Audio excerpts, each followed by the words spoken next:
Boa noite a todos. Boa noite. Sejam bem-vindos a mais uma live da Marquijur. Hoje nós temos aqui a doutora Ana. A doutora Ana vai tratar do assunto relacionado ao direito homoafetivo. É um assunto que interessa a muita gente tem dúvidas, quer saber um pouco mais sobre essa área, quem de fato tem direito, como fazer para ser implementado na prática. Boa noite, Yuri, tudo bom? Oi, Sempre Yuri. Acompanhando as nossas lives. Eu vou chamar a doutora Ana para participar conosco. E que tema importante, né, doutora Verônica? Com certeza. Nós temos, nesses últimos encontros nossos aqui, através da live, tocado em alguns temas que são de direitos humanos. E direitos humanos Exatamente. fundamentais. Quando a gente fala de direitos humanos fundamentais, nós estamos falando daqueles que têm sua proteção na própria Constituição Federal. Então é muito bom, é muito importante a gente tocar em temas como esse. Eu acho que a doutora deve estar chegando aí, ela não deve ter entrado ainda. E o Yuri está com a gente, todo mundo está ouvindo bem a nossa voz aí. Nós estamos tentando entrar aqui. Encontramos a doutora aqui, a Amorim está aqui. Tanta gente bacana conosco hoje. Nena Bonfim, a mãe acabou de entrar, Regina. Olá. Boa noite, doutora Ana, como vai? Tudo bom? Estou super feliz de estar aqui com vocês.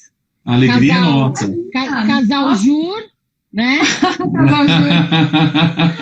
Casal.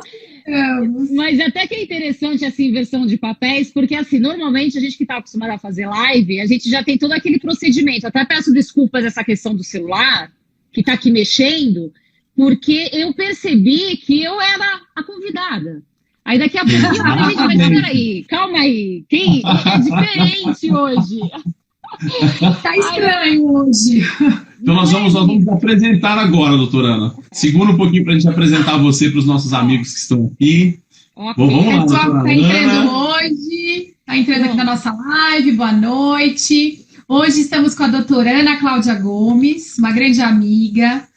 Nós não nos conhecemos pessoalmente, mas é como se nos conhecêssemos há anos, né, professor Josafá? Exatamente. A gente já teve uma afinidade assim no primeiro momento, na primeira live que fizemos juntos. Bom, ela é advogada associada ao escritório Augusto Yamazaki Advogados. Doutor Yamazaki já veio aqui na nossa live também, é um grande amigo.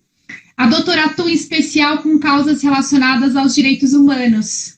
Ela também é membro do Conselho Jurídico da deputada Leci Brandão e do Instituto Latino-Americano de Defesa dos Direitos Humanos, né? A LADH, ou seja, é uma pessoa realmente muito atuante na área dos direitos humanos. Exatamente. E ninguém melhor do que a doutora Ana para tratar do tema da nossa live de hoje, que é o direito homoafetivo, já que estamos numa linha aqui nas nossas lives relacionadas aos direitos humanos. Já tratamos numa outra live a respeito do racismo, doutora. Hoje a gente vai falar um pouco sobre o direito homoafetivo e assim vai.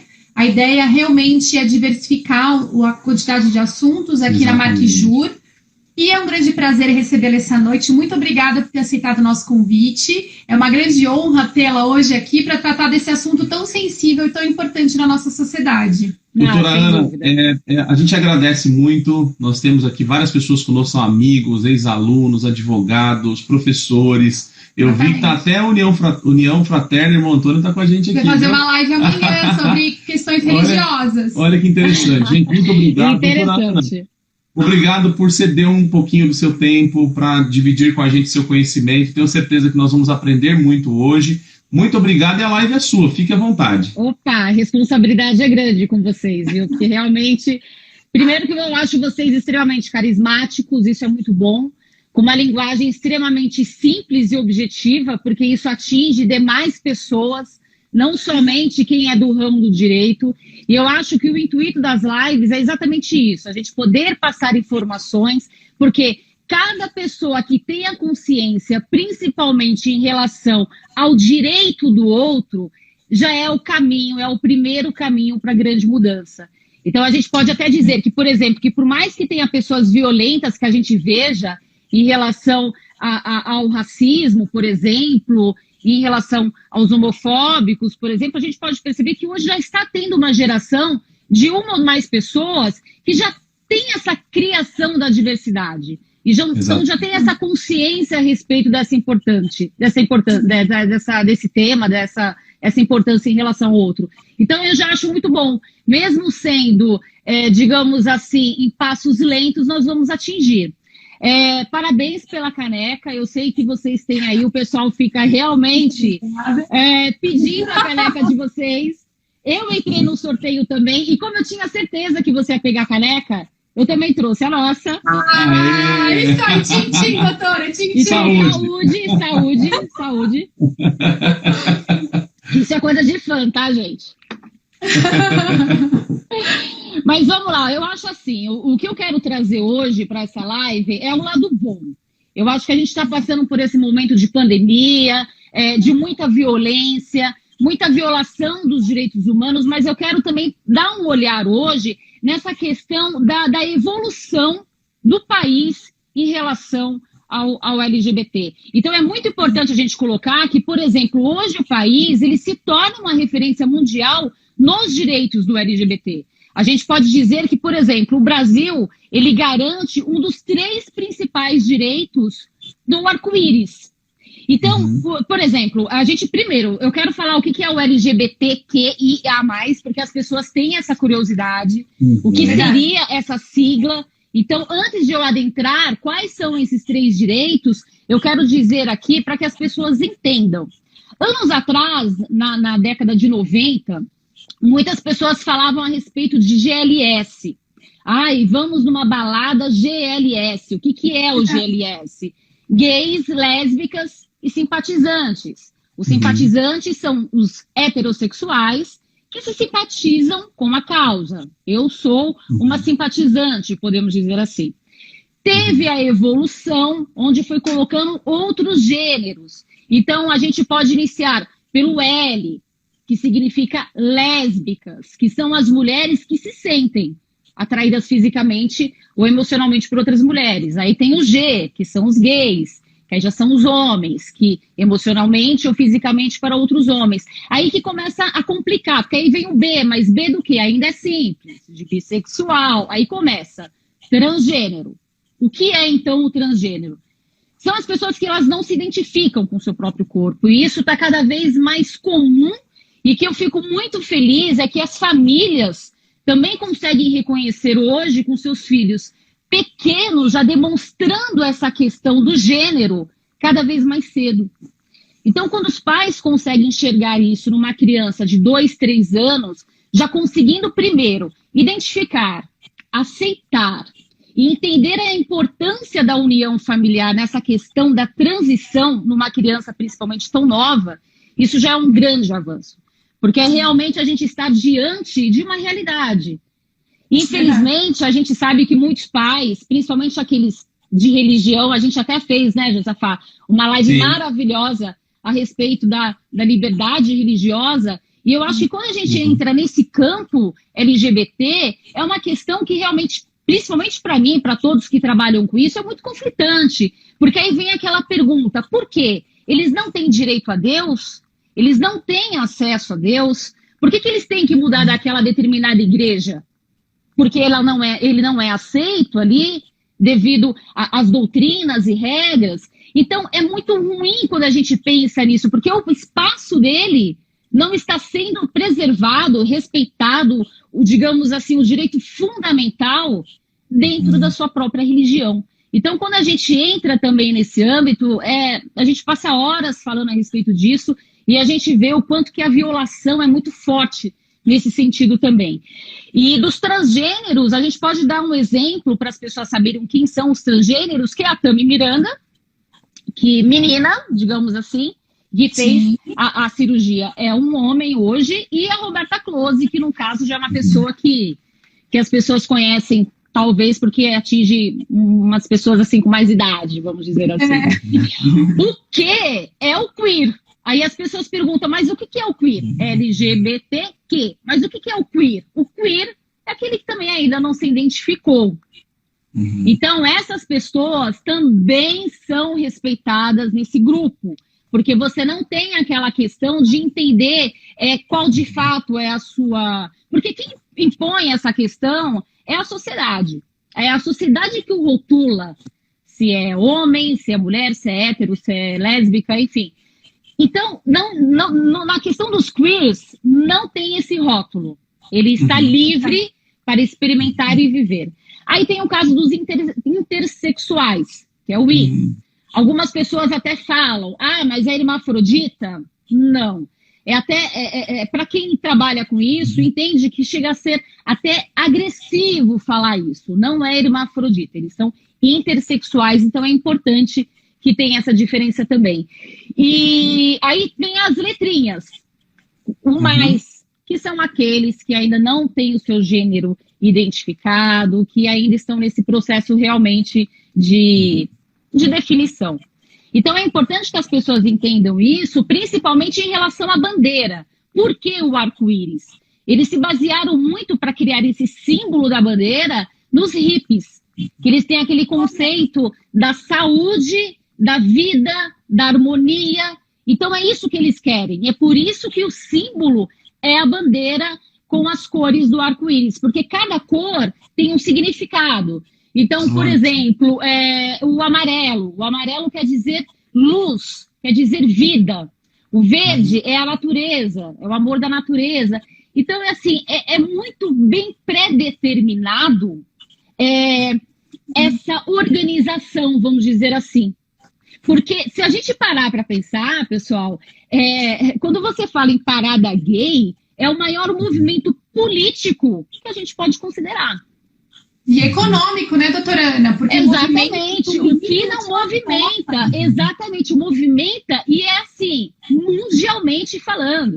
Exatamente. Então, é o maior movimento, a gente pode falar isso, é até engraçado, eu acho que o brasileiro, ele começou a tomar essa consciência, essa conscientização a respeito de movimento, principalmente quando aumentou a passagem do ônibus, que teve toda aquela manifestação, começou exatamente, dos 20 centavos, começou em São Paulo, isso foi se estendendo a demais estados do país.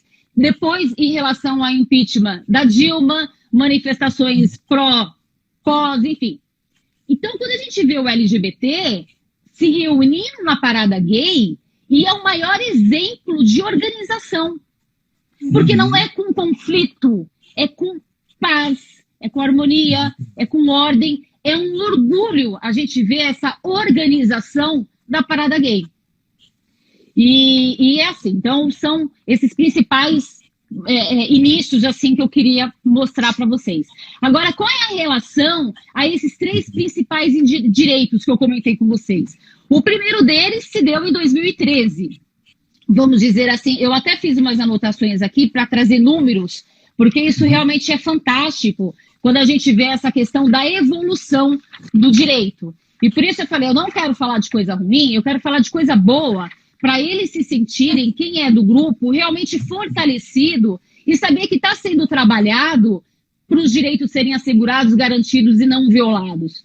Então, os três que eles dizem que foram os maiores gritos da comunidade, primeiro, foi realmente o casamento homoafetivo.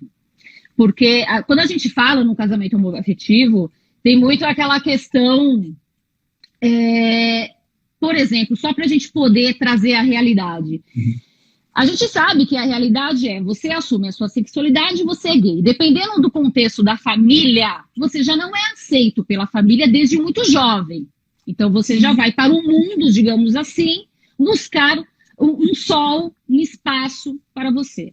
E no meio do caminho, essa pessoa encontra um parceiro, uma parceira, enfim, dependendo da orientação sexual, e juntos eles vão criando uma vida, juntos eles compram uma casa, um carro. O que acontecia antes? Essa pessoa, um deles ficando sem o seu companheiro, principalmente por morte, o direito à sucessão era completamente prejudicado. Então, não adentrando na questão da sucessão, aconteceu um caso que repercutiu bastante aqui em São Paulo, um casal de gays super bem-sucedidos, que um deles era sócio de um clube elite AAA daqui de São Paulo, e ele queria que o companheiro dele frequentasse o clube, com todo direito. E isso só conseguiu por uma decisão judicial que, assim, levou muito tempo para conseguir. Então, esse reconhecimento do casamento, e mesmo que não seja o casamento, que seja somente a união civil, porque algumas pessoas têm essa dúvida. Mas o casamento é igual à união civil? Não, é diferente. A união civil, para a gente poder colocar aqui no mundo real, é a união estável. Então, o casal vai no cartório, faz lá o seu acordo de união estável, que o regime acaba sendo o mesmo da comunhão de bens, enfim, que é como se fosse de um casamento hétero, de fato. E isso já se comunica. É claro que o casamento, ele abrange, ele assegura, vamos dizer assim, muito maior. Porque se a gente falar a respeito também na sucessão, é a mesma coisa que é para o hétero. Se ele está lá uma vida inteira, ele não vai ter direito ao patrimônio anterior, somente o que eles construíram. Então, tem essa questão, se já estão juntos, se querem ficar só na união, ou se querem na união civil, ou se querem, de fato, fazer o casamento. Uma outra coisa, assim, que também foi um grande avanço, a questão da mudança do nome. Porque antigamente, para mudar o nome, gente, eu estou falando muito? Não, eu queria fazer só um adendo na questão do casamento, doutora. Pelo amor de Deus, é assim, ó. Me fala, tá? Não, é que a questão do casamento foi uma discussão, enfim, religiosa, uma discussão sociológica. Muito grande. O Brasil parou para debater o assunto. Exatamente. Eu lembro que em sala de aula, dando aula de constitucional, eu dizia para as pessoas o seguinte: olha, a questão do casamento, e a discussão no STF foi a união estável, né, que foi permitida e tal. E aí depois, automaticamente, o casamento nos cartórios, né? A permissão nos cartórios. E a discussão era, mas pode, não pode.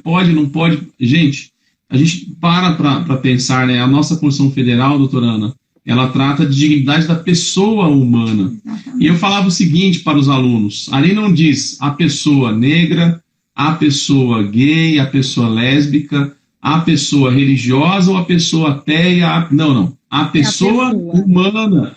Então, a Constituição Federal, no nosso entendimento, é uma Constituição para a pessoa humana. Ela não olha o sexo da pessoa, ela não olha a ideologia da pessoa, ela não olha, né, a opção sexual, ela não olha se ela é assexuada, se não, se ela... Enfim, é a pessoa humana. Então, o Estado, ele está para todos, né, doutora Ana? Ele não está para uma pessoa específica. E a impressão que se tem no país, ainda bem que venceu essa problemática, e hoje é interessante a gente ver até líderes religiosos que defendem e são a favor, e são de comunidades fundamentalistas até, porque entenderam isso, finalmente, que o Estado é o Estado, a igreja é a igreja, quer dizer, a religião é uma coisa, o Estado é o Estado, é para todos, e todos têm o direito, porque são pessoas humanas. Então não teria como o Estado, e não tem como, de forma alguma, esse Estado proibir o casamento, proibir a união.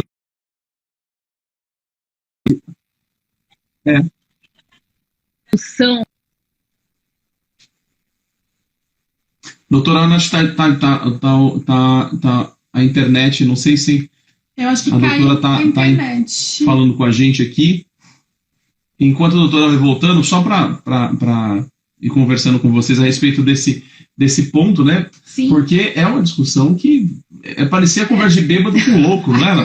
Não, porque não pode, mas como não pode? As pessoas têm sido mais flexíveis e têm visto que, de fato, doutora... Nós vamos chamá-la novamente. Vamos chamá-la. E as pessoas têm tomado consciência de que, de fato, é um grupo da sociedade como qualquer outro, merece respeito. Sim. E seus direitos resguardados pela Constituição e pela legislação. Exatamente. Doutora voltou aqui. Vai entender, né, gente? Vai entender. Coisas da internet, doutora. Coisas da internet, mas é isso, é bem fato mesmo, é bem isso que a gente está conversando, porque assim, quando a gente também traz isso nessa questão do racismo, é uma barbaridade que a gente ainda esteja discutindo isso. Exatamente. Porque evolui tanta coisa, mas as discussões não estão sendo evoluídas. Parece que é uma discussão dos tempos de 20, 30 anos atrás. Então é muito lamentável quando a gente vê que as pessoas não têm essa evolução, porque é o que eu falo, é um padrão da sociedade, é a sociedade que tem que mudar. Então isso realmente é muito lamentável. Eu adoro quando a gente tem essa oportunidade de colocar isso para conscientizar. Eu sempre falo isso, se tem 20, 30, 40 pessoas nos ouvindo, se uma pessoa ficar tocada, eu acho que a gente atingiu. E o importante é isso. Agora, que é chamado de casamento igualitário, só para a gente poder dar o nome jurídico, o casamento homoafetivo, a gente dá um nome de casamento igualitário, e no caso, o cartório tem que fazer esse casamento, tá? Se porventura o cartório recusar, falar que não tem estrutura, tem que ser denunciado, porque não pode criar essa dificuldade para fazer o casamento no cartório. Agora, e outra, quando a gente fala do casamento, sucessão, a gente acaba adentrando num campo extremamente importante, que é a respeito da constituição familiar. Porque quando tem essa regulação a respeito do casamento, da união, esse reconhecimento, a gente fala a respeito da adoção. Isso é muito, muito importante. Isso é um avanço gigante, porque a gente pode falar a respeito não somente da adoção. Claro, aqui no Brasil não é autorizado a barriga de aluguel, mas é possível a barriga solidária. Então, isso é fantástico. Eles terem a oportunidade de ter um filho gerado com seu material genético. Isso, eu acho que quando deu fez essa possibilidade do casamento, pensando na estrutura familiar, eu acho que ganhou muito, principalmente as crianças. E o último, que eu acho que é, assim, extremamente importante, foi ano passado, quando finalmente o nosso Superior Tribunal entendeu que não podia mais deixar essa questão da homofobia, transfobia, sem julgamento. Tinha um projeto de lei, praticamente, se não me falha a memória, 20 anos, não andava, porque era assim. Como que porque se você tinha essa questão da transfobia, que é essa questão do preconceito contra o trans e homofobia com os homossexuais, enfim, quem protegia? Não era crime.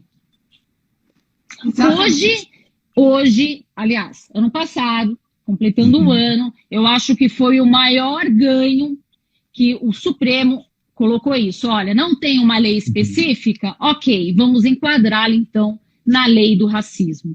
E hoje, praticar esse crime é inafiançável, imprescritível, assim como é o direito humano. Ele é imprescritível. Então, quem principalmente da sigla, eles precisam muito entender qual é o direito deles.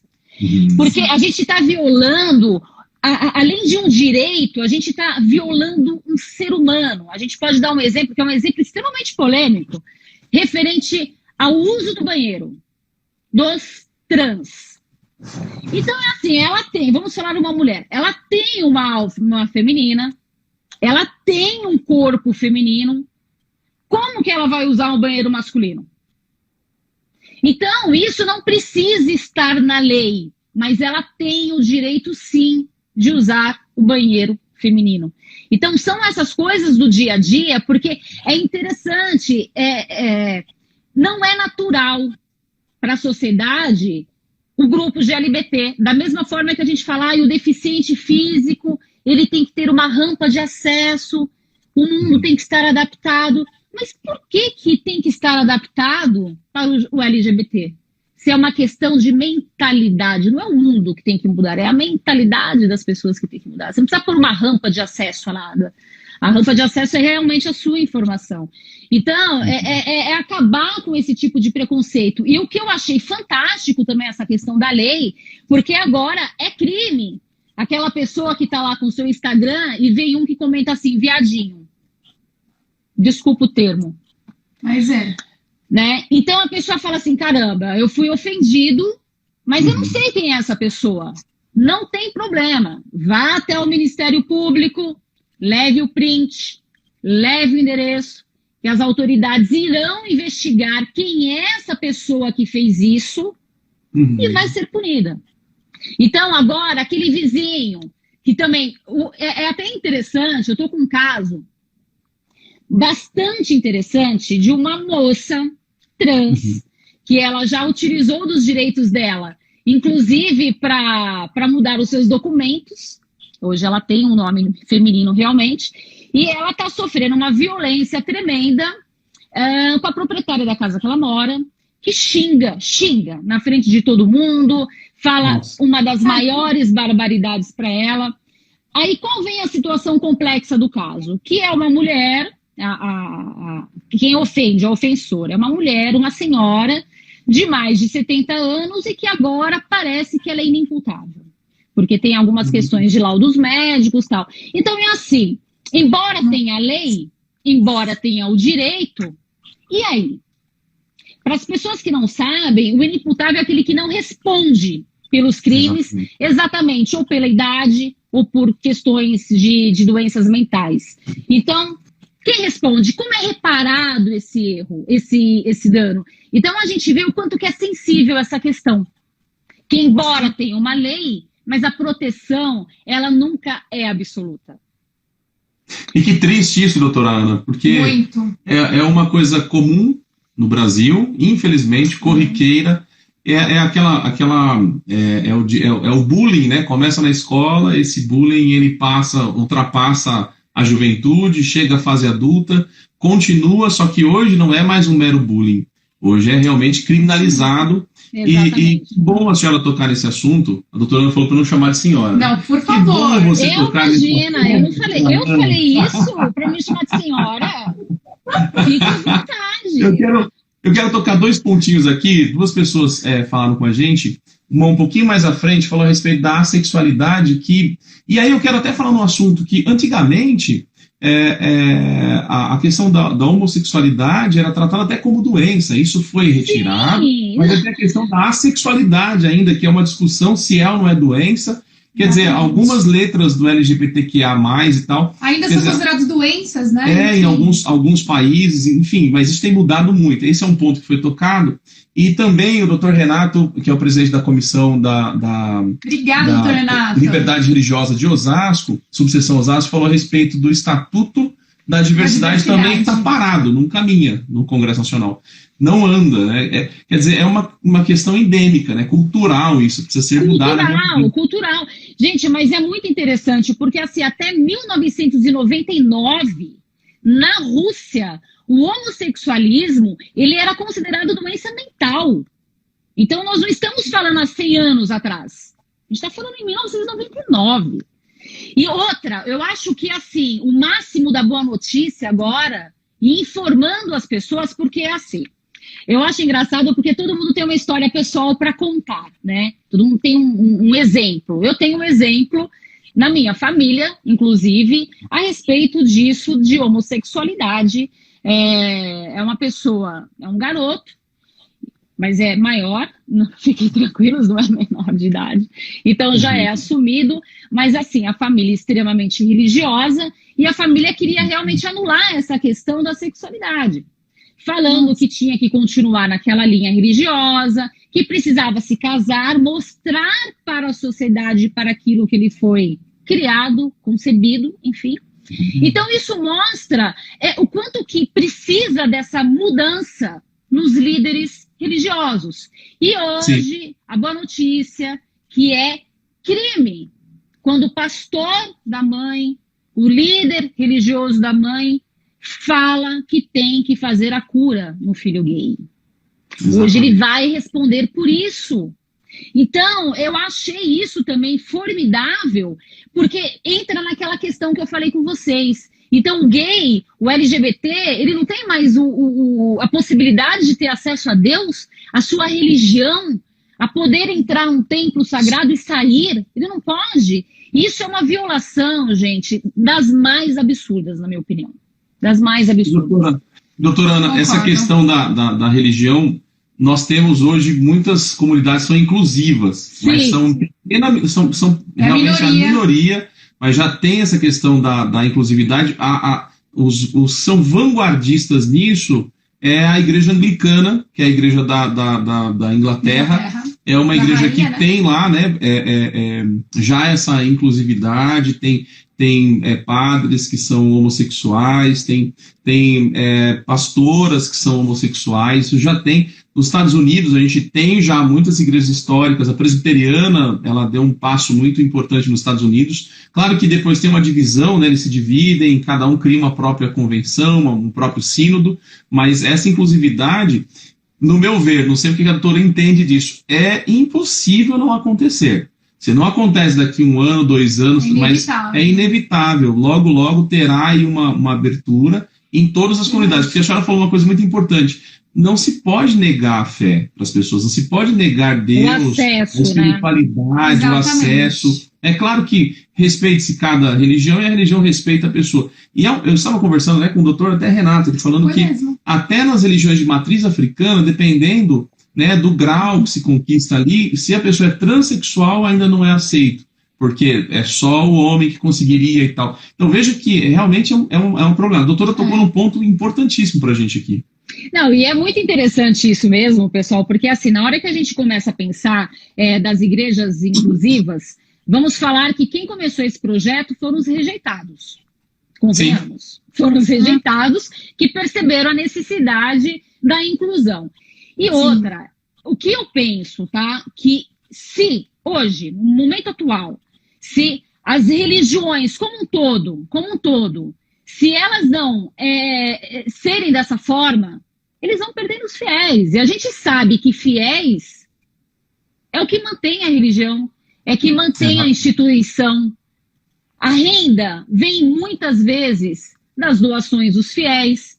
Então, a gente também tem que colocar uma questão aí, como se fosse até uma questão comercial, de que o gay, o LGBT, ele também faz parte desse processo de doação. Então, eles precisam realmente fazer isso, porque a preocupação tanto da Igreja Católica, evangélica, é exatamente, principalmente da Igreja Católica, que está perdendo os fiéis para demais religiões. Então, é assim, isso é um avanço, mas isso é mais do que necessário até para eles. E é tão interessante isso que a Itália foi o último país da União Europeia que autorizou o casamento homoafetivo. Isso foi em 2016, se eu não me engano. Por que será, né? Recente, Por que será? E o mais interessante de tudo, que Roma é a primeira cidade que bateu o recorde de casamentos em um mês. Olha isso. Caramba! Achei fantástico, porque isso vai mostrando... um tapa na cara, doutora. É o grito do silêncio, né? Exatamente. É o grito do silêncio. Então, eu acho isso fantástico. E quando a gente vai entrando em outras esferas também, principalmente nessa questão da mudança do nome. Para você conseguir, para quem queria mudar o nome, tinha que apresentar laudos médicos, laudos psicológicos, tinha que ter autorização do juiz. Gente, era assim, 3 anos para você lutar para mudar o seu nome.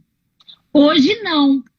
Hoje basta ir no cartório, obviamente, que você precisa levar certidões. Certidão negativa criminal, certidão civil, eleitoral. Dependendo da certidão que der positiva, pode sim pensar é concedido nesse caso, é possível autorizar mudança, porém é meio complicado, porque o que eles falam? Que quando você tem alguma pendência, qual é a maior preocupação? De fraude. Então, o João quer se transformar em uma Maria para poder sair das fiscalizações, de processos crime, enfim. E por isso que eles pedem as certidões. Então, estando tudo ok, o cartório tem que fazer. Só que o cartório, a gente sabe que coloca dificuldade. Colocou dificuldade, Ministério Público, Defensoria Pública. E o mais legal, que não precisa de advogado. Sim. Ele não precisa estar acompanhado, olha, eu quero mudar meu nome, a partir de hoje eu sou a Maria. Não precisa de advogado. Então isso também é grande, é uma conquista grandiosa. O custo, existe um custo, algumas pessoas me perguntam isso, se tem custo para fazer. Tem, mas também tem a possibilidade de solicitar que seja gratuito. Assim como tem a justiça gratuita, também é possível que o cartório também não cobre essa taxa. E assim, e sempre deixando aquele recado, sempre criarão dificuldade. Sempre. A gente não pode aceitar esse não. Se tem um direito protegido, tem que ir atrás, que ele vai ser assegurado. Doutora Ana, o Robermar 1978 diz aqui: prezados, boa noite. Alguns centros kardecistas já admitem uma perspectiva mais democrática em relação aos gêneros. Boa notícia. Então, já um kardecista falando aqui com a gente também. Isso é fantástico. Tem melhorado, né? Graças a Deus. Eu não ouvi, veio um pouco atrasado. Não, a situação tem melhorado em termos de abertura aos grupos LGBT, porque de fato é uma tendência, e quem não obedecer às determinações, né? Não obedecer à lei, às determinações do STF principalmente, que eu acho que nesse aspecto é vanguardista. Se a lei efetivamente ela não existe, ok, que o judiciário então, de uma maneira aí, sendo protagonista, a gente sempre fala disso, né? Com relação ao STF, que resolva a situação, porque quantas milhares de pessoas estão, muitas vezes, sem os seus direitos resguardados em função de não ter... Eu não acredito, doutora Ana, que até hoje no Brasil não exista uma legislação, ainda esteja em andamento o estatuto, ou seja, a coisa está parada, as coisas não evoluem, então realmente há necessidade do judiciário para impor, para determinar. Exatamente. É porque, assim, se tem a determinação, a movimentação do judiciário, você está dando voz. Então, parece que querem calar. E não pode calar. Então, por exemplo, eu sempre trago aqui um exemplo da Maria da Penha, que eu acho fantástico. Por que tem essa lei, essa proteção, que a todo momento ela também é atualizada, inserindo novas proteções? Exatamente em razão disso, porque está sendo falado.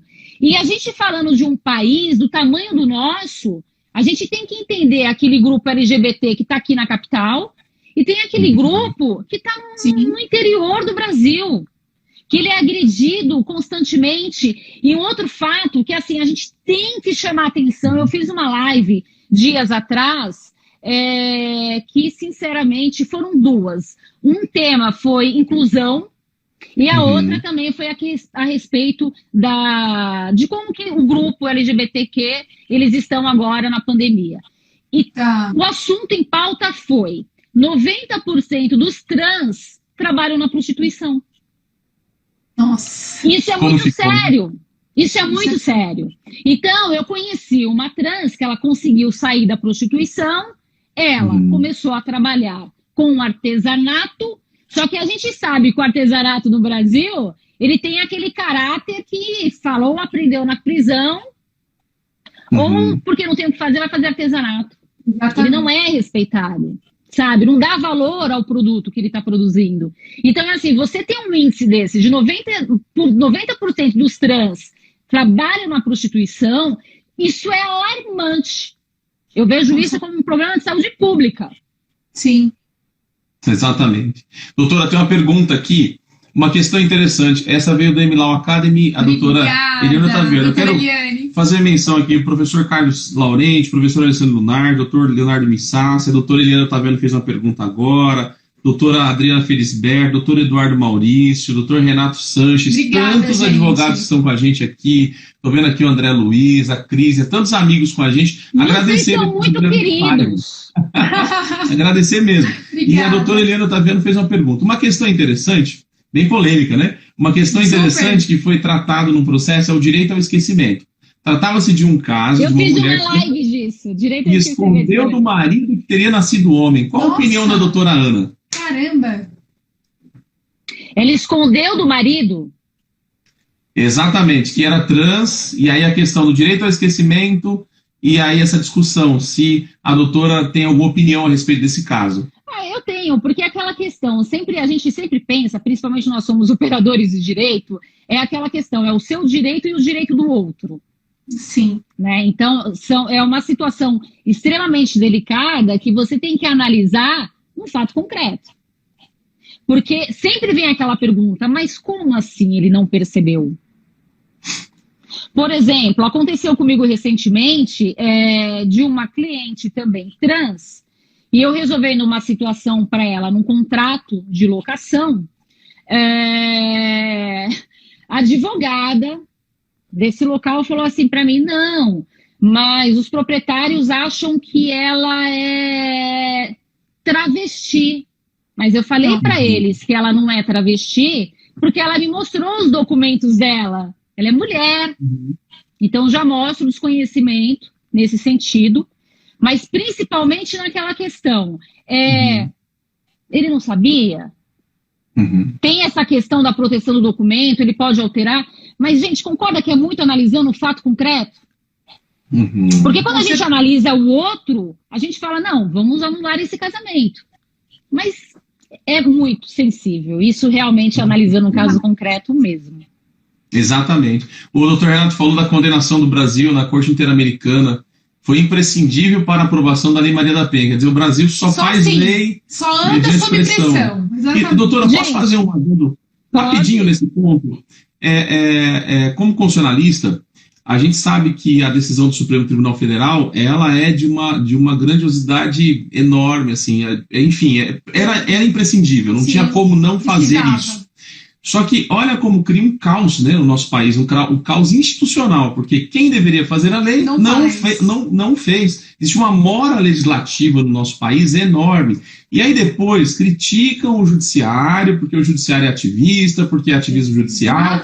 Mas isso acontece, doutora, não sei se a doutora é da mesma opinião, por conta dessa mora, essa inércia do legislativo. E a gente ouve até, não, a gente decidiu, não decidiu. Não é verdade. Eles não fazem. E aí o judiciário precisa tomar uma decisão, muitas vezes até ultrapassa a sua competência, ultrapassa suas prerrogativas constitucionais. Por quê? Porque a população precisa de uma resposta. Existe uma ala da sociedade que precisa de uma resposta. Então, sou constitucionalista, gosto muito do Conrad Hess, mas eu entendo muito bem que se o Supremo Tribunal Federal não tivesse criminalizado a homofobia, o Congresso jamais o faria. Não, exatamente. Porque é aquela questão, a gente sabe, por exemplo, até dando um exemplo aqui, o dever de cuidar de uma criança dos pais. Se os pais são negligentes, o Estado não vai fazer nada? Então, quando a gente coloca isso, é da mesma forma. A gente vê a violação que eles sofrem e o Estado não vai fazer nada, ninguém vai fazer nada. Então, tem uma frase que eu anotei aqui para vocês que eu achei, gente, que ela é fantástica. É do Beto de Jesus. O Beto de Jesus, ele é diretor de uma associação internacional dos gays, lésbicas, bissexuais, transgêneros, intersexuais, da sigla LGA Brasil. E ele fala o seguinte, eu achei isso muito bom porque eu achei muito profundo. Eu não posso ficar lutando para que gays só tenham acesso ao casamento. Se não tiver casa, se não tiver escola e saúde. O gay não quer só beijo na boca. Ele quer ter direito a um sistema público de saúde que atenda, uma escola em que os filhos possam frequentar sem serem discriminados. A vida da gente é igual a de qualquer cidadão. Então, quando você vê essa fala, você fala o quanto que é violado. Por quê? Na hora que a gente pensar, uma trans, ela vai marcar consulta com quem? Com a ginecologista? Qual é o médico? Qual é o programa da saúde que ela vai? Vamos lá. Pois é, não tem. Sabe? Então, tem muito isso da questão da informação. Você tem o seu filho pequeno em casa, criança ainda, mostrando toda essa questão de gênero. Qual é o profissional capacitado do SUS que vai atender e ensinar o filho e ajudar, né, a criança ou adolescente e a própria família na aceitação da condição. Então, é assim, quando a gente pensa nessa questão do acesso à saúde, é muito prejudicado. Exatamente. Então, quando é isso que eu falo, é a questão de se colocar no lugar do outro. Isso é fundamental. Empatia é fundamental. Então, porque assim, quando as pessoas falam, minoria, mas tem gays, lésbicas que são extremamente bem-sucedidos, tem. Só que é isso que eu falei lá atrás. A gente está falando de pessoas dos grandes centros. Quando a gente vai para a realidade do Brasil, é devastador. Porque eles saem de casa, o que resta a eles é a prostituição. É devastador isso, é vergonhoso isso, porque é cada vez mais jovem que vai para a prostituição, isso gera o quê? Afastamento da escola. O que espera do futuro? Qual o futuro deles? Exatamente. O doutor Eduardo Maurício falou o seguinte, eu advoguei no caso golpe de lâmpada que ocorreu na Avenida Paulista, em que as vítimas eram homossexuais. Fico contente com a evolução e garantias, todos são iguais perante a lei. Evolução de consciência.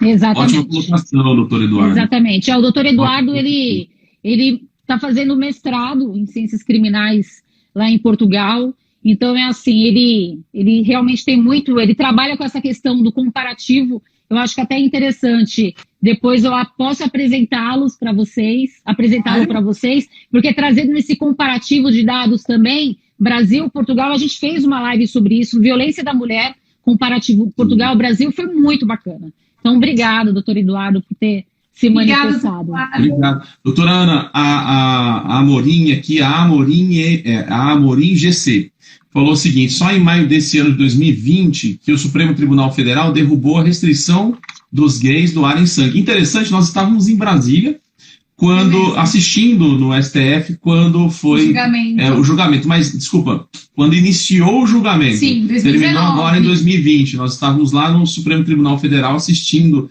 de perto. A gente saiu até, pararam o processo. Mas por que pararam? O Amicus Curiae falando, foi muito bacana. Eu imagino.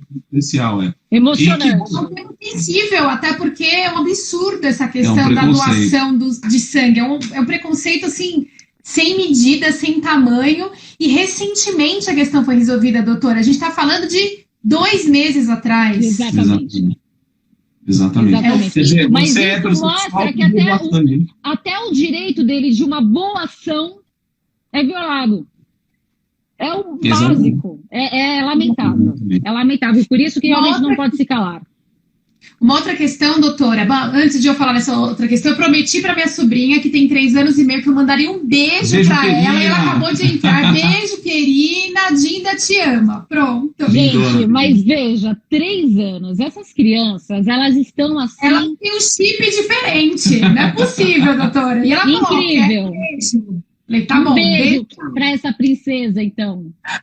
Doutora, um outro tema que a gente falou, a questão da doação de sangue, e também a questão da adoção, porque quantos e quantos casais, durante tantos anos, né, casais homoafetivos, tentaram adotar crianças, não conseguiram, e sempre a discussão foi, mas não, as crianças vão ser influenciadas, é uma má influência, elas serão contaminadas com essa ideia homossexual, elas não terão aí uma base de um lar, a noção de pai e mãe. Então, tantas coisas serviram de empecilho. E aí eu sempre me perguntei o seguinte, doutora, quantas milhares de crianças estão na fila da adoção?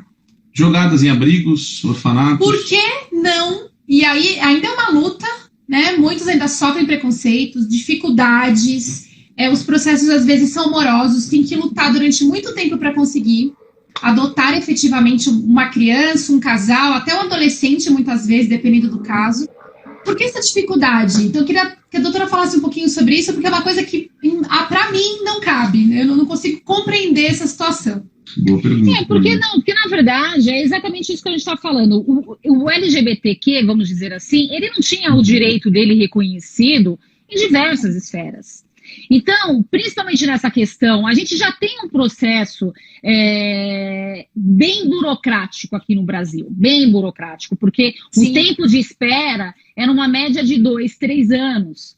Aí tem aquele perfil, preferem crianças de 0 a 2 anos, branca. Então, tudo isso vai criando aquela dificuldade. Verdade. Principalmente, mas eu vou falar uma coisa para vocês, gente, que eu acho que isso é o mais importante. Essa questão de criar o perfil da criança, isso teve estudo, vem muito do casal hétero. O casal homossexual, ele tem um outro olhar, ele não tem toda essa exigência. Isso mostra que eles só querem dar amor. E é muito interessante que hoje os juízes estão tendo um outro olhar em relação a isso. Eu acho que é um avanço, principalmente ou se são lésbicas ou se são gays, está tendo esse olhar. Eu acho que para as mulheres lésbicas acaba até sendo um pouco mais fácil, principalmente porque tem aquela questão da própria gestação. O gay, já no caso dos homens, já é um pouco mais difícil biologicamente falando.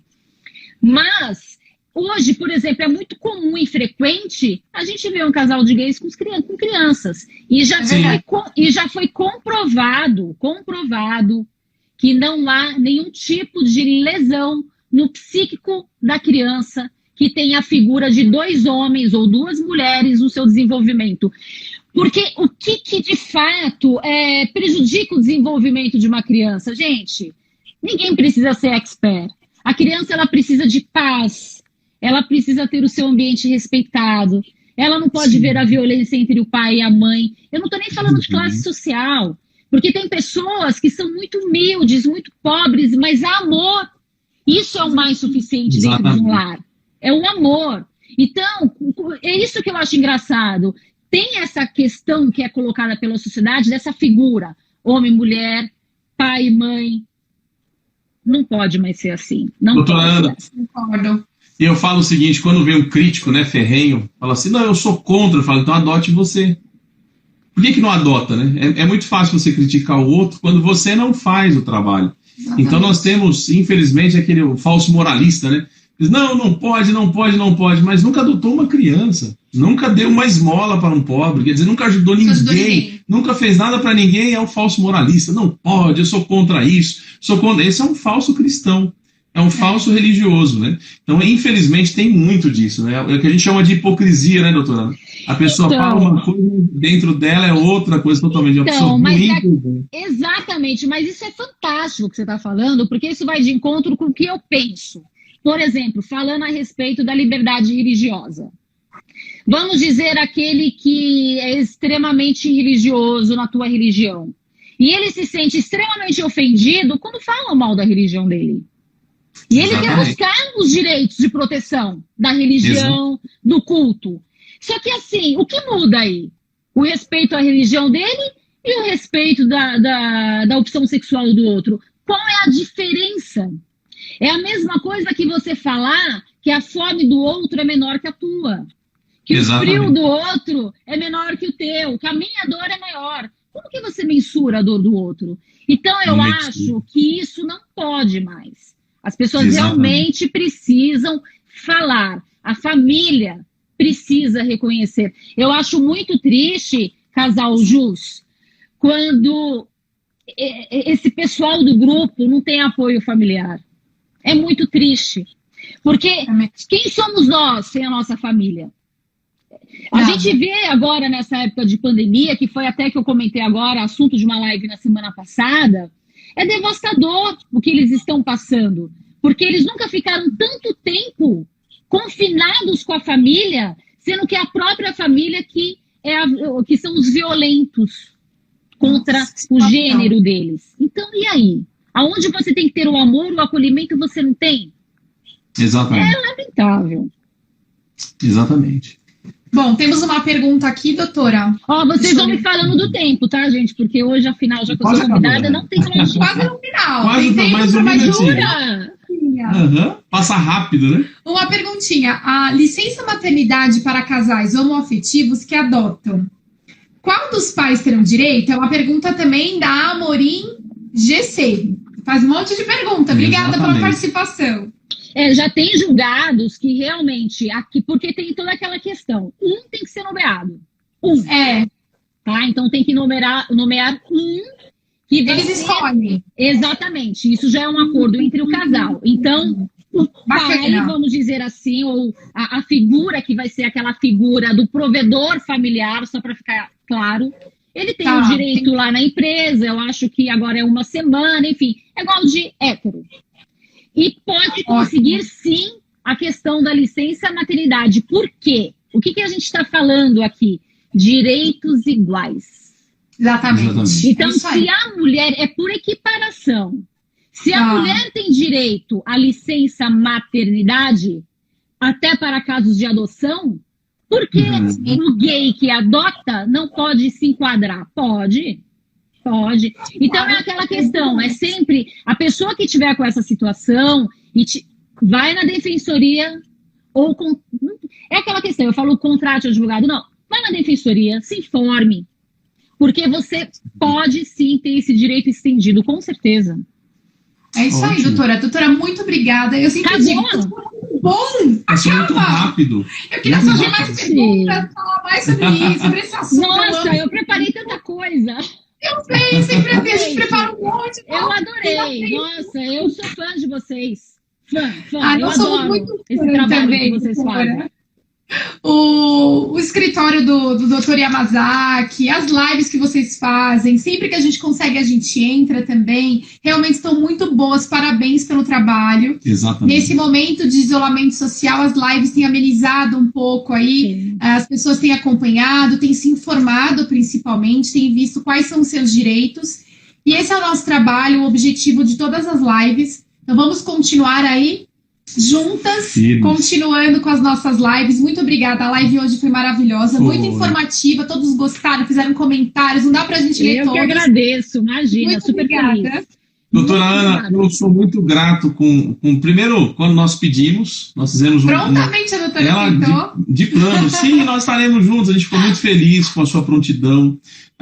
Nós gostamos muito de estarmos próximos de pessoas que têm essa luz que você também irradia, a gente percebe a sua vontade, o seu desejo de falar sobre o tema, sobre o assunto, a gente vê que você é agarrida nisso, realmente é o teu dia a dia, e a gente tem procurado trazer pessoas assim. Quem está assistindo a gente sabe, são pessoas que no dia a dia militam na causa.